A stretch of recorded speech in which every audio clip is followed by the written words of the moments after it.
चुलबुला बंदर। एक जंगल में एक चुलबुला बंदर रहा करता था। वो हमेशा पेड़ों पर यहाँ से वहाँ कूदता रहता था। एक दिन उसे एक बड़ा सा आईना दिखाई दिया। उसमें उसने उसका प्रतिबिंब देखा। वो यहाँ वहाँ चलते हुए अपने आप को देखने लगा। वो आईने में देखकर सोचने लगा कि क्या वो ऐसे ही दिखाई देता है। उसी समय उसे एक उपाय सूझा। वो आईने में हर जानवर को अपना प्रतिबिंब दिखाकर उससे बदले में कुछ इनाम लेना चाहता था। अगले ही पल एक कौवा आकर उस आईने में देखने लगा।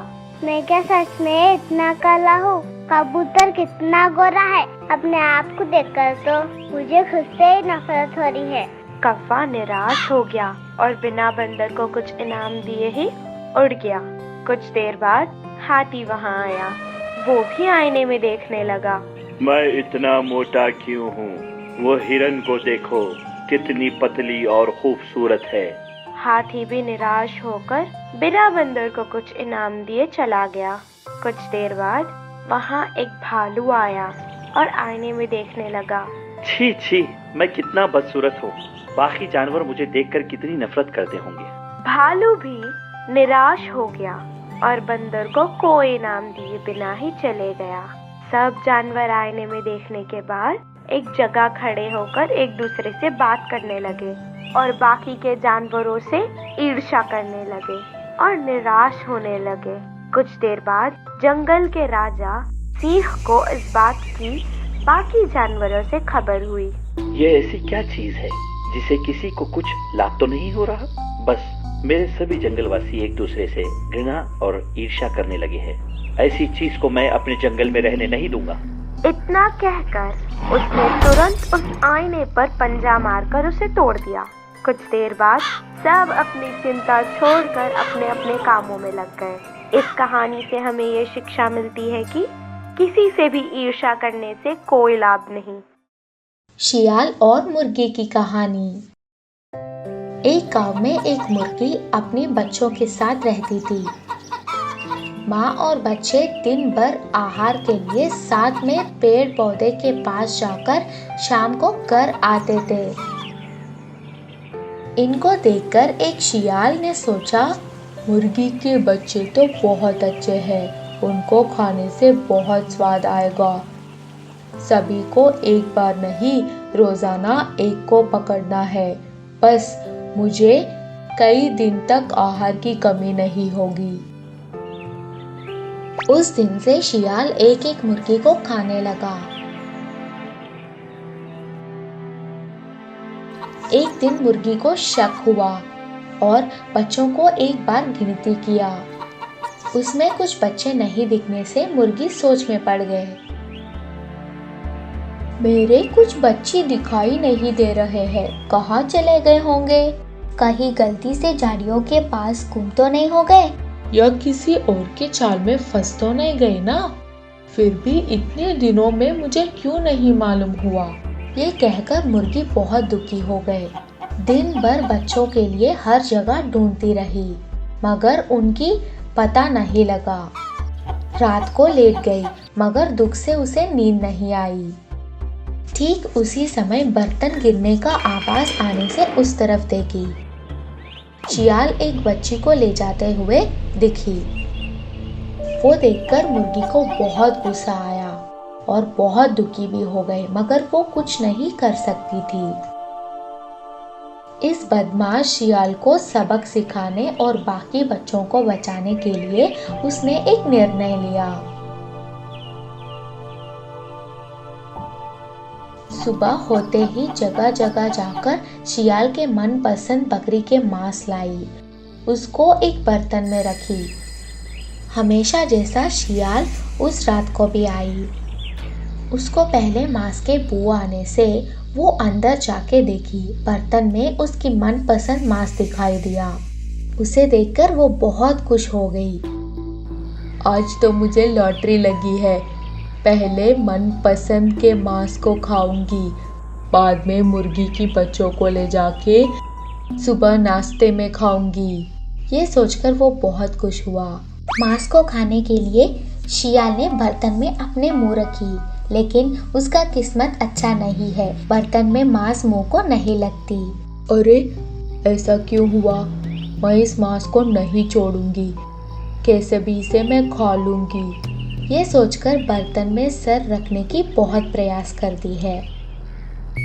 ये सब छुपके से मुर्गी और उनके बच्चे देखते हैं। आखिर में उसका सर बर्तन में रख तो पाती है, लेकिन वो बाहर नहीं निकलता है। वो उस बर्तन की वजह से कुछ खा या पी नहीं पाती है। ऐसे ही तरसते हुए वो एक दिन मर जाती है। बाद में मुर्गी अपने बच्चों के साथ जिंदगी गुजार देती है। इसीलिए बड़े कहते हैं, जो खोदेगा वही गिरेगा। भोला भाला छोटा भाई। गोविंदपुरा नामक एक गांव में दो भाई रहा करते थे। आकाश और अविनाश थे उनके नाम। उनके बीमार बाप की तबीयत बहुत ज्यादा खराब हो गई। अभी तक मैंने आपको बिना किसी कठिनाई के देखा है। अब आप दोनों में से कोई भी परेशानी में हो तो एक दूसरे को मदद करके अच्छे भाइयों के रूप में नाम बनाए। उसके पास जो कुछ भी था उसने उनके नाम कर दिया, जैसे कि एक आम का पेड़, एक गाय और एक कंबल। बाप ने उन्हें वो सब देकर अपनी आंखें बंद कर ली। इसीलिए बड़े भाई ने दोनों के बीच बंटवारे की सलाह दी। ओ अश्विन, मेरे छोटे भाई, पिताजी हमें एक गाय, एक आम का पेड़ और एक कंबल देकर गुजर गए। हम उसे बिना बांटे दोनों बराबर इस्तेमाल करेंगे। पिताजी के जाने के बाद मेरे बड़े भाई भी आप ही हो और मेरे पिता भी आप ही हो। आप जो फैसला करेंगे वो मुझे मंजूर है। मुझ पर ही सारी जिम्मेदारी डाल रहे हो। हम दोनों के बीच में आधा आधा करता हूँ। आम के पेड़ के नीचे का हिस्सा तुम्हारा, ऊपर के टहनियों का और पत्तों का हिस्सा मेरा।